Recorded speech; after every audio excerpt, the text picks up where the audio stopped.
하나님 말씀 사무엘상 11장 1절부터 7절까지입니다. 구약성경 423쪽입니다. 한 절씩 교독하겠습니다. 암몬 사람 나하스가 올라와서 길앗 야베스에 맞서 진침해 야베스 모든 사람들이 나하스에게 이르되 우리와 언약하자 그리하면 우리가 너를 섬기리라 하니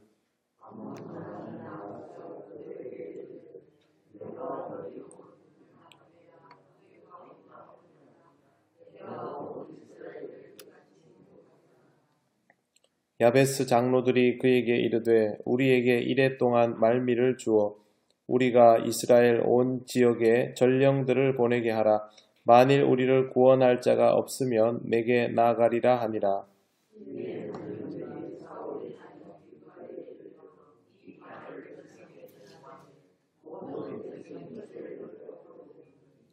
마침 사울이 밭에서 소를 몰고 오다가 이르되 백성이 무슨 일로 우느냐 하니 그들이 야베스 사람의 말을 전하니라.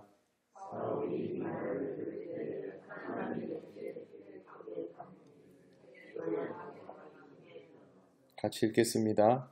한 결의의 소를 잡아 각을 뜨고 전령들의 손으로 그것을 이스라엘 모든 지역에 두루 보내어 이르되 누구든지 나와서 사울과 사무엘을 따르지 아니하면 그의 소들도 이와 같이 하리라 하였더니 여호와의 두려움이 백성에게 임하매 그들이 한 사람같이 나온지라. 아멘. 암몬 사람 나하스가 올라와서 길앗 야베스에 맞서 진을 쳤습니다. 그렇게 하자 야베스 사람들은 두려운 마음에 나하스에게 이렇게 말합니다. 우리와 언약하자. 그리하면 우리가 너를 섬기리라. 열세라는 것을 알고 그렇게 대처한 것이죠. 그런데 나하스가 이렇게 말합니다. 내가 너희 오른 눈을 다 빼어야 너희와 언약하리라. 내가 온 이스라엘을 이같이 모욕하리라. 이거는 분명히 정벌하러 온 것입니다. 화친을 맺고 이렇게 군신의 관계를 맺고 이런 이야기가 아니고 그냥 완전히 발 아래 꿇으려 하는 것이고, 또 한 가지는 야베스만이 아니라 이스라엘 전체를 그렇게 하겠다라는 겁니다. 암몬 족속의 대표이면 충분히 그럴 만한 위력을 가지고 있습니다. 결국 야베스 장로들은 나하스에게 7일간의 말미를 달라 하고 그때 이스라엘 전체에다가 이제 구원의 요청을 하려고 합니다.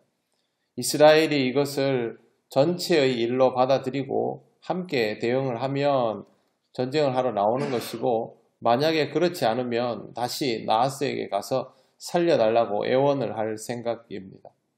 전령은 이제 막 임금으로 뽑힌 사울의 동네로 향했습니다. 그곳에 이르러서 그곳 백성에게 이 말을 전했더니 모든 백성이 소리 높여 웁니다. 백성이 왜 울까요? 첫째는 야베스 사람들의 처지가 불쌍해서 울 수 있습니다. 두 번째는 이런 상황에서 뚜렷이 대응하지 못하는 것이 익숙해져 있기 때문에 낙담부터 했는 것이라고 생각해 볼 수 있습니다. 이 둘을 모두 생각하게 만들 만큼 지금 그들에게 암몬 족속의 출현은 굉장히 큰 부담이었던 것입니다. 마침 사울이 밭에서 소를 몰고 오다가 백성이 우는 것을 보고 묻습니다. 사울이 소를 몰고 온다는 말은 그가 아직 공식적으로 임금의 역할을 하지 않는 상태라는 뜻이기도 합니다. 야베스 사람들의 말을 듣더니 분해서 어쩔 줄을 모릅니다. 6절을 보시면 사울이 이 말을 들을 때에 하나님의 영에게 크게 감동되매 그의 노가 크게 일어나 라고 되어 있습니다. 그의 분노는 단순한 화냄이 아니라 하나님의 영에게 감동되어 일어난 노입니다. 이것은 이스라엘의 왕으로서 갖추어야 할 이스라엘을 위한 분노라는 것이죠. 그는 더 이상 개인이 아니었습니다. 이스라엘 전체를 생각해야 하는 공적 인간이었고 그렇게 공적으로 반응하게 된 것입니다. 한 결의의 소를 잡아 각을 뜨고 손으로 그것을 이스라엘 전 지역에 다 보내면서 이렇게 전했습니다. 누구든지 나와서 사울과 사무엘을 따르지 아니하면 그의 소들도 이와 같이 하리라. 이것이 임금으로서 사울의 첫 번째 소리라고 할 수 있을 겁니다. 사울은 아주 옳은 선택을 합니다. 뭐라고 했냐 하면 자기 자신만 언급한 것이 아니라 사울과 사무엘을 따르지 아니하면 이렇게 분명히 표현을 하고 있습니다. 책임을 지면서도 그가 독단적으로 행동하는 것이 아니라 하나님의 감동에 의해서 이 일을 하고 있음을 분명히 밝히고 있는 것입니다.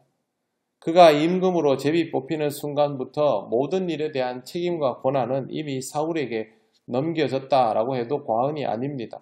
더구나 지금 전쟁이 일어날 수 있는 상황이면 책임은 전적으로 사울에게 있을 수 있습니다. 그러나 사울은 이것이 하나님의 일이기 때문에 사무엘이란 이름을 배제하지 않고 있는 것입니다. 사무엘을 의식하고 있다라는 말은 결국 하나님을 의식하고 있다라는 뜻입니다. 그렇기 때문에 사울은 지금 자신의 위치를 정확히 이해하고 있는 것입니다. 사람이 하나님 앞에 실수하지 않는 방법은 딱 한 가지밖에 없습니다. 하나님을 의식하는 것. 그것이 전부입니다. 그리고 하나님은 그런 상황에서 역사하실 것이기 때문에 하나님을 의식하고 있는 사람이 하나님 앞에서 자기의 역할을 제대로 할 수 있습니다. 사람이 열심히 하다 보면 잘할 수 있죠. 다른 사람보다 더 중한 책임을 맡을 수 있고 충분히 스스로 제대로 할 수 있다고 생각할 겁니다. 하나님이 이왕 나를 세워주셨으면 능히 그렇게 할 수 있다고 생각하겠죠. 하지만 그 순간 하나님을 잊어버리면 그때부터 그 사람은 자기 역할을 못하는 사람이 됩니다. 아무리 잘해도 그건 소용이 없습니다. 항상 하나님을 의식하는 것이 먼저입니다. 7절 말씀에 보면 마지막에 이렇게 되어 있습니다. 여호와의 두려움이 백성에게 임하매. 하나님의 영이 감동해서 사울이 분노하게 되었고 여호와의 두려움이 백성에게 임하고 이렇게 되어 있습니다.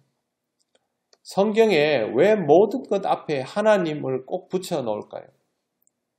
이스라엘이 실제로 경험할수록 모든 것들이 하나님의 역사임을 알게 되었기 때문에 그렇게 기록되어 있는 것입니다. 이렇게 모든 것들을 하나님이 하신다라는 것을 의식하는 자만이 지혜로울 수 있습니다.